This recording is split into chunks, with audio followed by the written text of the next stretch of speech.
और इस वक्त बड़ी खबर आ रही है बिहार से, जहां पर एक शादी समारोह के बाद कोरोना का कहर देखने को मिल रहा है। हैरान करने वाला ये मामला आया है पालीगंज इलाके का। यहां एक शादी समारोह में शामिल हुए लोगों में 100 से ज्यादा कोविड टेस्ट में पॉजिटिव पाए गए हैं। 350 से ज्यादा लोगों को कोरोना टेस्ट भी कर लिया गया है इनका। और इस शादी में सीधे सीधे सरकार की जो गाइडलाइंस है उनकी धज्जियां उड़ाते देखा गया। हैरान करने वाली बात यह है कि दूल्हे की मौत हो गई। ये जून में ही ये शादी हुई थी और इसी महीने दूल्हे की मौत भी हो गई।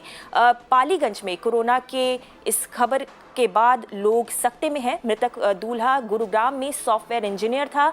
शादी से कुछ हफ्ते पहले ही वो अपने घर आया था। हम सबका पता नहीं था कि कोरोना का उनको तबीयत तिलक से खराब था सर।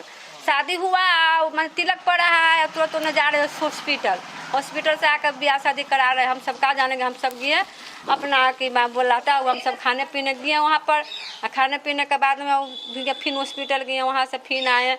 अब हम सब ये सब में डर में बने हुए सर। हमने कोई सब में जांच होना चाहिए। क्या लग रहा है कि उनकी मौत कोरोना से ही हुई है? सब तो कह रहा है सर कि कोरोना से हुआ है सर। वो तो आए थे बाहर से सर, गाड़ी से। घर पर यहाँ नहीं रहते सर, वो आए थे बाहर से। कहिया आए कि कैसे पता चला कि कोरोना के पॉजिटिव कैसे हुआ? कैसे थे सर कि तो सब लोग कह रहे हैं कि माने ऐसे माने बुखार था, यह था, हुआ था, सर्दी था। अब सब हम क्या जानते हैं, सब तो मरला पर सबका किया है, हुआ है, सब भूत है। क्या चाह रहे हैं? अभी हम सब चाह रहे सर कि हमने का अपना जांच पड़ताल हो जाए, सुरक्षित हमने हो जाए। श्याम सुंदर हमारे साथ फोन लाइन पर जुड़ रहे हैं ज्यादा जानकारी लेकर। श्याम, हैरान कर देने वाला मामला है। एक तरफ जहां पूरे देश में पाबंदियां लगी हुई हैं, समारोह एक तो आयोजित करने की ज्यादातर जगहों पर छूट नहीं है, और जहां पर भी छूट है वहां पर केवल सीमित मेहमानों को बुलाया जा सकता है। और ये एक शादी हुई बिहार में जहां पर 100 से ज्यादा मेहमान आए, और अब देखने को मिल रहा है कि किस तरीके से कोरोना का कहर मचा हुआ है। जी बिल्कुल, जाहिर तौर पे जिस तरीके से ये मामला सामने आया है, जिसमें दूल्हे की मौत हो गई है, ये बहुत ही सीरियस मैटर है। क्योंकि देखिए, एक तरफ जहाँ शादी ब्याह लोग कर रहे हैं तो उसमें साफ तौर पे प्रशासन ने अनुमति दिया है कि 50 लोगों से ज्यादा उसमें शामिल नहीं हो सकते हैं। लेकिन इस शादी समारोह में कहा जा रहा है 300 से ज्यादा लोग शामिल हुए थे। कहीं ना कहीं सबसे पहले उल्लंघन जो है वो यहीं पे उठता है कि किस तरीके से इतने लोग एक जगह जमा हो जाते हैं और प्रशासन को इसकी खबर तक नहीं मिलती है। हैरान करने वाली बात है कि 15 जून को लड़के की शादी होती है और अचानक अगले दिन ही उसकी तबीयत खराब होती है, और 17 जून को जब उसे एम्स पटना लाया जाता है तो अस्पताल पहुंचने के दौरान ही उसकी मौत हो जाती है। और हड़बड़ी में परिवार ने उसके अंतिम संस्कार भी कर दिया, लेकिन उसकी जांच नहीं हो पाई थी।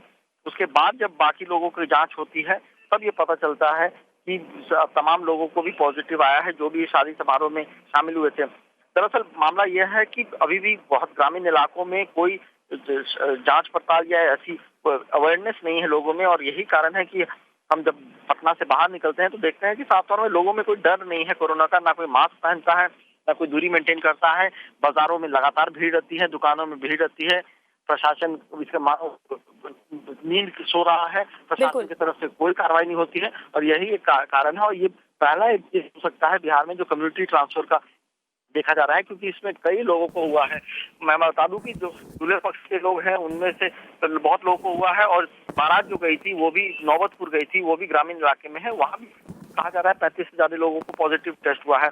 और तमाम लोग जो शामिल हुए थे, क्योंकि गांव से आए थे और अगल बगल के गांव के लोग भी बारात में गए थे, उन सबको टेस्ट हुई है, जिसमें पता किया गया है कि 111 कुल लोगों को अब तक पॉजिटिव आया है। तो जाहिर तौर पर ये बहुत ही खतरनाक एक इंसिडेंट है, और सरकार ने हालांकि जिला प्रशासन ने जांच के आदेश दे दिए हैं, लेकिन कहीं ना कहीं ये दिखता है कि किस तरीके से जी बिल्कुल श्याम, जो नियम है उसकी धज्जियां उड़ा रहे हैं। बिल्कुल धज्जियां उड़ रही हैं, और इसी वजह से ये मामला सामने आया है। किस तरीके से एक शादी को अटेंड करने के बाद करीब 100 लोग कोरोना की चपेट में हैं और दूल्हे की मौत भी हो गई है। बहुत ही हैरान कर देने वाला मामला है। श्याम, शुक्रिया इस सारी जानकारी के लिए।